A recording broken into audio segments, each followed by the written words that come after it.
Hello, everyone. In this video, I'm going to be going over the John Holland's theory of types, as well as the Myers-Briggs type theory.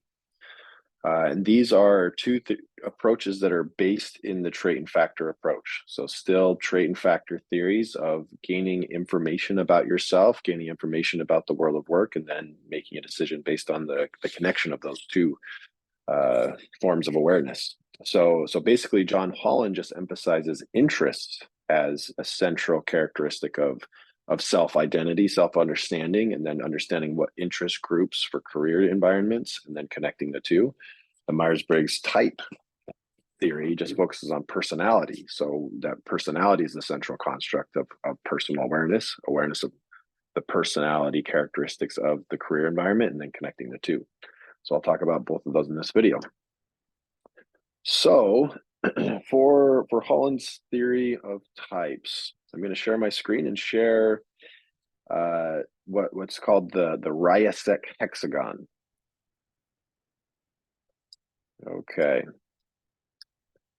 So here it is, and this is from, I believe it's Indiana University, South Bend. So there's 6 different types according to Holland. There's interest categories that we all Holland basically just created a classification system. I think that's the easiest way to understand it, that there's groupings of interest clusters that seem to be pretty consistent through various people and groups and throughout time. So the idea is that there's 6 different interest categories, and then we have natural preferences or natural leanings towards these different six types. So I'll go through each of them briefly. So it starts with realistic. As it says here, I agree with this idea that folks who are high in the realistic interest area tend to be the doers. So they want to work hands-on, they want to work outdoors, they want to work with tools and machines. So they're working with things often.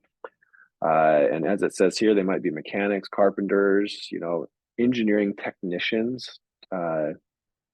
So anyways, they're just, this idea is that they really valued the hands-on approach, practical hands-on work environments. So that's where their interest naturally lie. People who are higher in the investigative interest area are the thinkers. So obviously the doers can be thoughtful too, but the interests of the investigative type are going to be, okay, I really want to understand something deeply. And I don't necessarily have to do anything. Like I don't have to be working with my hands to make sense of it. I can just be thinking about it and talking about it. I can be, maybe just observing or investigating.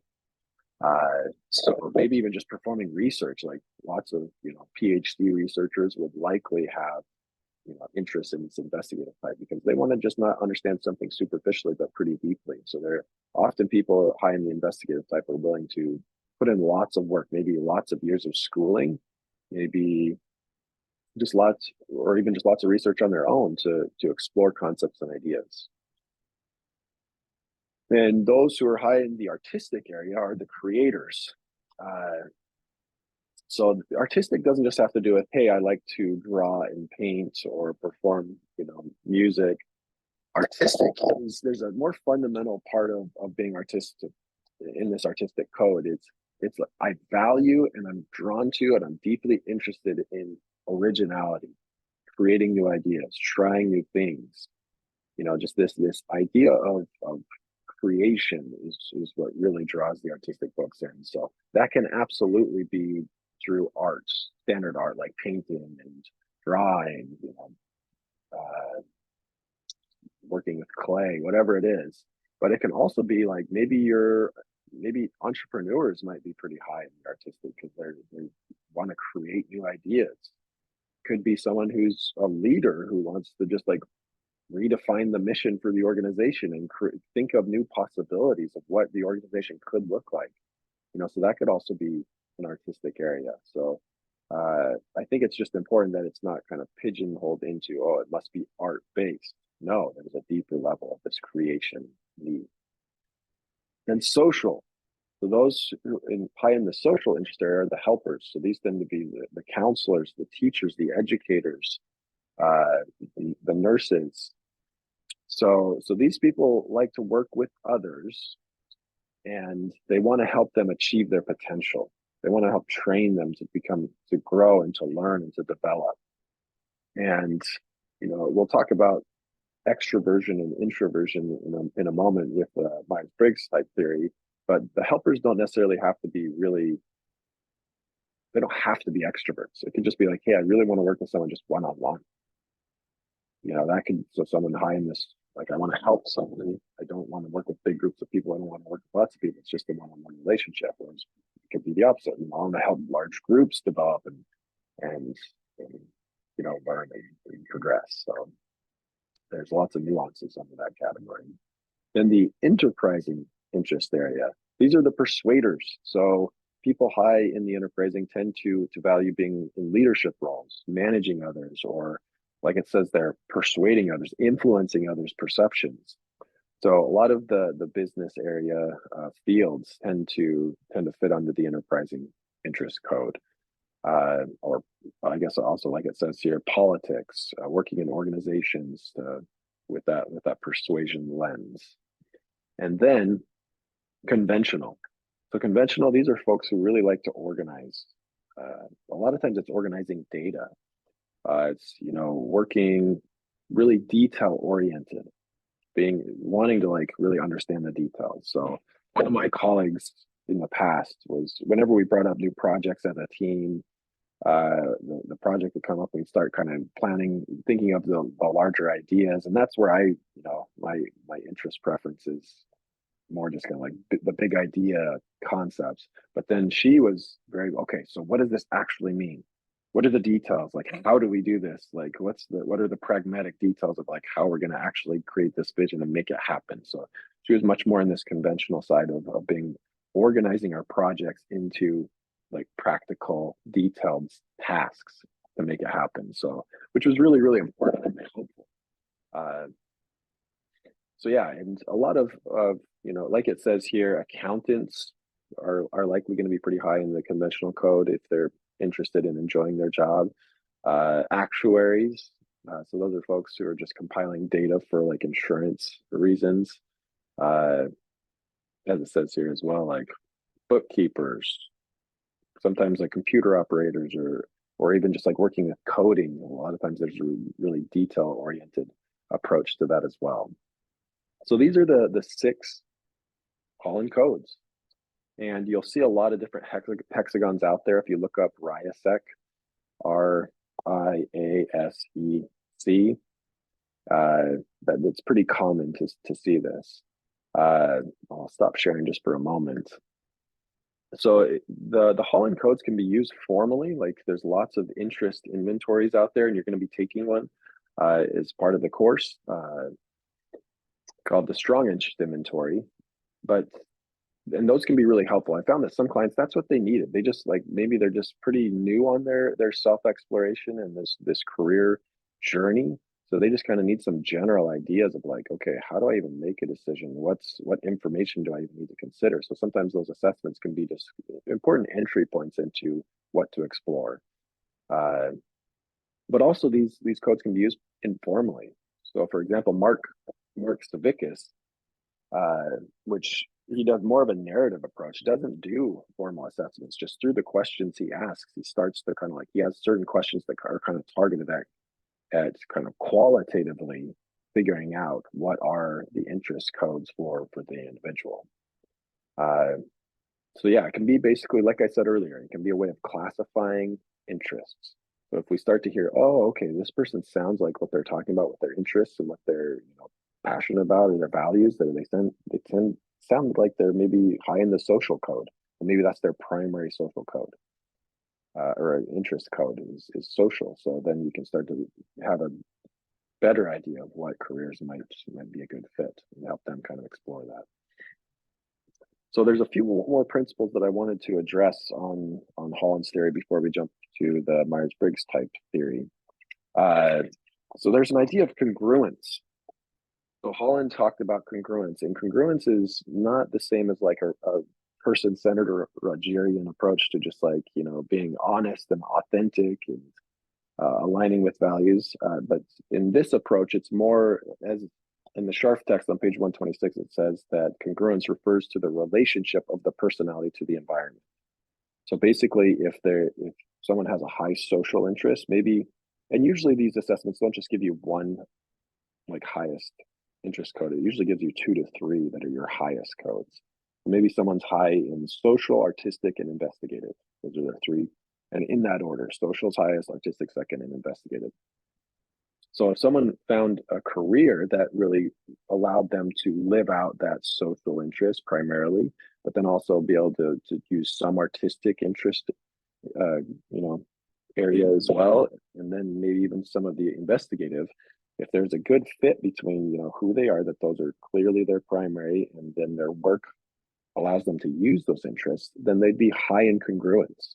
So someone would be incongruent if they're like really high in the social, but they're doing, maybe very like hands-on things and not even working with people at all. So maybe a realistic environment. So that'd be an incongruent fit. And then Holland also talked about differentiation. So this is basically like if someone is clearly high in the realistic code, like that's clearly their code, and maybe also the conventional. And so their scores maybe on an interest inventory are pretty high on that, and then the other ones are pretty low in the other 4 areas, then they would be differentiated. So meaning that their interests are clearly different than the others. So it's not as confusing to make decisions based on interest, because it's like, yeah, I don't have any clear interest in these other areas, and these ones are clearly my interests. So, but the thing, and undifferentiated folks might be really high in like 4 or 5 of the interest areas. So maybe they're high in realistic, investigative, artistic, social, and then enterprising, and then kind of low in conventional. So it's going to be harder for the undifferentiated person to make sense of their career path. It might be really confusing and kind of like, well, I can't find the right fit because they have so many interests. So a lot of times undifferentiated folks might be the ones coming to career counseling because they have to prioritize certain interests over others when they value all of them. And these folks also might change careers, pretty dramatically, or it might seem that they're making major career shifts. But once again, they might be someone who's just like a multi-potentialite. So they have lots of potentials, and they can shift around and be okay. And another thing to consider, that a lot of times interests are not always like, they can be fleeting. Especially I noticed working with a lot of freshmen in college that they might feel like, hey, I'm super, super interested in, like one student was like, I want to do nursing no matter what. Like I am all in with nursing. And then after like 1 or 2 semesters of taking some pretty intense math and science class, she's like, okay, never mind. I'm miserable in all of these classes, and I don't care to study because it's not interesting to me. So I think that's a really important thing to consider about interests, is that, like I said, they're fleeting. They can change quickly. They can shift. I think after you have experiences and throughout time you've really thought deeply about your interests and you've tried things out, then interests can start to get more solidified. But at the start, they can be kind of fleeting. All right, so consistency. Holland talks about consistency as the similarity or dissimilarity of types. I'm going to share my screen again really quick. So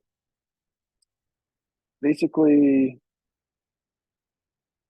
social and artistic are going to be closer in consistency, that they're next to each other and that they have some overlapping, it's almost like a Venn diagram, that they have some overlapping interests, that they like helping, they like thinking like creatively to maybe help other people. But someone who's social and someone who's realistic are considered more inconsistent in their interest types because they're on opposite sides of the spectrum. So where each of these 6 codes are placed is intentional, that they have what are more like their dichotomies. So enterprising folks are going to be pretty different than the investigative types. So yeah, social folks want to work with people. That's what motivates and provides, energy for them. The realistic is like, maybe they're drained by working with people. They just want to work with the objects and create things rather than working with people. So that's kind of what what Holland's talking about with consistency. And it's totally fine to have like maybe someone's top interests are social and realistic. So that's not uncommon. Like that can happen. It just might mean that sometimes it's harder to find a career where both of those are valued in a way that like meets the interests of the individual. Uh, but it's not impossible. Maybe someone starts their own business, so maybe they're high on like the social and enterprising, and then the realistic.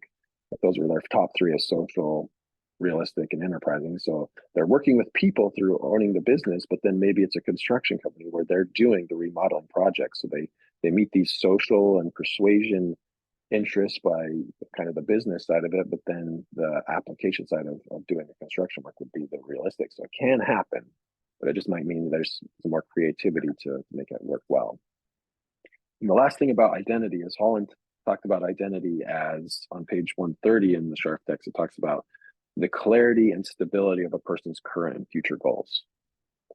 So yeah, and I think this clarity of goals comes from this deep inner insight of who I am and what do I value and interest, as well as a pretty extensive understanding of the world around me, the world of work around me. And I think that clarity leads to that stability of the goals. So just a few thoughts on Holland's theory. So now I'm going to jump to the Myers-Briggs type theory. So this is based in Jung's work. So Carl Jung developed actually the psychological types, and the psychological types aren't necessarily they weren't intended to be just applied to careers. They were just more like a philosophy or a theory of how to make sense of people in general. And so just since Jung developed that, Catherine Briggs and Isabel Myers. So Isabel Myers is Catherine Briggs' daughter. They also like really liked Jung's work, and they kind of conceptualized it more and started to apply it more in the career direction. But yeah, that's a little bit of the history of the MBTI or the Myers-Briggs type theory approach. So why might someone want to use the Myers-Briggs type indicator or the Myers-Briggs type theory? And how might they use it? It can be used informally as well as formally. So there's the Myers-Briggs type indicator. So that can give you, like, you take an assessment and you get results that kind of tell you about yourself and your personality preferences. But it can also be used informally of just like kind of talking to someone, asking questions, interviewing someone. So informally coming to an idea of like, oh, this person seems like they're really drained with their work because they're around people all the time. And then when they go home, they're just exhausted and they don't want to be around anyone. They don't want to be around their family. They just want to be alone to recharge. So it sounds like they're introverted. So that's where they get their energy, is from that inner experience rather than the outer world experience. So the MBTI can be used as a way, and these types can be used as a way to kind of conceptualize who we are as people, what are our natural preferences for how we want to live and interact with the world around us. And I think I've seen that with clients, it can be a pretty good, it can do a pretty good job, similar to the Holland theory, to kind of help people have an idea of their next steps, and a kind of tentative exploration resources is how I think about it. That, you know, these theories, and especially the assessments, we should never just say, oh, so because my MBTI type is this, there's a career field that's similar, so like that would meet that personality type, so I need to choose this career. No, like maybe it'd be a good fit, but I think the MBTI can be a good, just helping people know, okay, so maybe I'm going to be a good fit there. I need to learn more. I need to explore more. So I've seen it being like a good jump start to knowing what to explore next. So really quick to finish off this video, I want to just go through the different psychological types from the MBTI. So there's 4 different dichotomies. The Sharp text goes into it in a bit more of a creative, or just a different way than I'm going to do. But overall, if you just think of extroversion and introversion, so these are 2 dichotomies. They're just 2 different sides of a continuum. And it's not like you either are introverted or extroverted. You're somewhere on that spectrum. And introversion and extroversion, I think obviously those are pretty common, words that we use nowadays, but it has to do with where you get your energy. So someone really high in the extroverted, personality type would gain energy from being around others. So maybe after a long day of work, when they're tired and kind of need to recharge, they would go out with people, or they go out and like, dancing or whatever. Do they be around people, and that help them kind of recharge and re-energize. So someone who had a long day at work who's introverted would be more like, okay, I need to go home and close the door, lock it. I need to pull up the shades, not be around people. And that's how they recharge. Uh, and someone could be kind of near the middle. Like I often kind of tend to be on the introverted side, but not way over there. So I can be around people, and sometimes that energizes me. But I reach a threshold where I'm like, okay, now I need to be alone. And so I go and kind of do my own thing. So the next personality type is the sensing and intuition. And how I make sense of this is, how do people take in and make sense of the world around them? So people high in the, once again, there's this continuum of sensing and intuition. So people high in sensing tend to use their five senses to take in information. So they tend to be kind of practical and just like, okay, we have my touch, taste, sight, smell, hearing. How can I take in the world around me? So if they go into a new situation, they might be just kind of, okay, what are the details around me that's, help me kind of understand this new environment. So if they walk into a new like social circumstance, they might start just kind of listening to the people around them. They might be just kind of what's kind of the general, you know, the information from my senses that I'm taking in.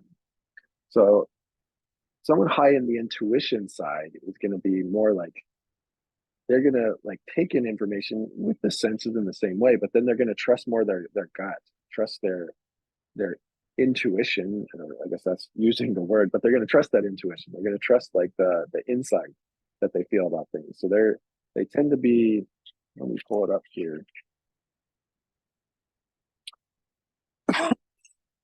So people higher in the intuition kind of trust their hunches. So it's almost like that sixth sense that they really trust. So they tend to be more like big picture. They want to understand the meaning behind the information. Like, so why is the group doing what they're doing? Like, so if they enter the room for the situation, it won't be just like, okay, what's happening around me? It's like, why is it happening this way? So the bigger thinking process. All right. So the next dichotomy of types is thinking and feeling. And thinking and feeling kind of has to do with how people make decisions. So someone really high in the thinking area, they're going to make decisions based on what's logical, what makes sense, what does the data say, and that's good enough. So for example, if someone needed to fire someone and they're high in the thinking, that just might be like, okay, so what are the job qualifications? How successful have you been? How have your work, evaluations been? And if you're clearly not meeting the requirements, you're fired. And it's not personal. It's not about the feelings of it. It's just like, it just makes sense. Like you're not doing your job. So you're fired. So someone high on the feeling side is going to make decisions based on their feelings. So they're going to take into account feelings more. So, so for example, if they're firing someone, they still might fire them, but maybe they're going to be thinking more about, okay, this person is not getting along. Like we're not working well as a team. The relationships are struggling. But they also might think more about like, okay, I'm going to deliver this firing news in more of like a relationship oriented way. Maybe I'll do it in a kinder approach. I'll say the things that we're grateful for, but here's why it's not working out. It might be harder for the feeling folks to fire someone because they might be thinking of the person's family, of what they're going to do, but they could still come to the same conclusion. Like honestly, like ultimately, it's not working as a team. Like the relationships don't where like there's been just like kind of breaks in trust and relationship, and we can't continue on this way. Like that might be something they could say. So once again, the decision might be the same, but how they go about making that decision, what information influences their decision making process might be different. Then the last one of judging and perceiving. So judging and perceiving in this continuum. So on the judging side, it kind of has to do with like how you decide on information. And so, for example, I had a student, actually, maybe I'll describe it this way first. So let's just say someone's going on a trip, a vacation, and someone who's high in the judging code, when they take in information, they make decisions about it quickly. So maybe they're ready to make plans. So maybe 6 months before they leave, they're like, okay, so here we're going to Europe. So here are the places we're going in Europe. So let's start to figure out, okay, where we want to go. So they might go to Europe, ready with a plan, ready with an agenda, an itinerary of where they're going to be on what days. People super high in judging might like have like a minute by minute playback of how it's going to be. Someone who's high in the perceiving on the other end of the spectrum might be going on vacation and be like, okay, so I'm going to Europe. Like I'm really excited about it. They might be thinking about it, but then they show up and they're like, I wonder what I want to do. And they'll figure it out as they're there because they keep taking in more information before they feel the need to make decisions on it. So people high in the perceiving kind of are kind of flexible. They go with the flow, and it's not like any of these types are good or bad. They're just different. But sometimes, people who are very clearly judging and people who are very clearly perceiving, if they're not aware of that and willing to be accepting of that, it can be really frustrating. Like people who are perceiving and around judging, people high in judging might be like, wow, these people are really uptight and they're trying to like just control every factor. Like, let's just like go with the flow. But the judging people might think, wow, these people are super unorganized and they're never going to get anything done because they can't make a decision about anything. But this becomes really relevant in career decision making too, because I once worked with a student that I believe was really high in the perceiving. So wanting to keep taking in more information, wanting to keep kind of thinking about things and sucking things in. But the family system wanted her to make a decision, wanted her to like follow the family kind of pattern and script. So it's almost like the student was perceiving and wanting to keep taking in information and not make a decision yet, but the family was pressuring her to make a decision and to make the decisions that they wanted for her. So a lot of our work was just kind of disentangling that and making sense that like she's just who she is and she's trying to take some time to make those decisions and needing more information still. And like it was more than just that. There was like traditions and kind of pressures and feelings about that needed to be, made sense of as well. But I think that perceiving and judging characteristic was important to think about. So anyways, maybe the last thing really quick that I want to show you is right here. So the 16 personalities, those 4 dichotomy areas can come together in 16 arrangements. So someone who's introverted, sensing, thinking, and judging would, like according to this resource, and I just pulled one up, might be someone who's hardworking with sound practical judgment. Someone who's an ENFP might value inspiration and really starting new projects because they're extroverted, their intuition, thinking about the big ideas and using their kind of their sixth sense to make sense of possibilities, the feeling and perceiving, wanting to keep taking in more information. So they might not be getting the projects done. They might be just starting them because they like the ideas and the possibilities, etc. So all of the 16 personality types have their own preferences, their own, just personalities and arrangements of how those types come together. And so basically the idea is, as you understand your natural personality preferences, you can start to have a better idea of what career environments would foster that best. So hence that trait and factor type approach of understanding my personality preferences and who I am, figuring out which career environments would be a good fit, and then bringing them together. So that's what I have for this video. Happy to address any comments or questions, and I'll see you in the next video.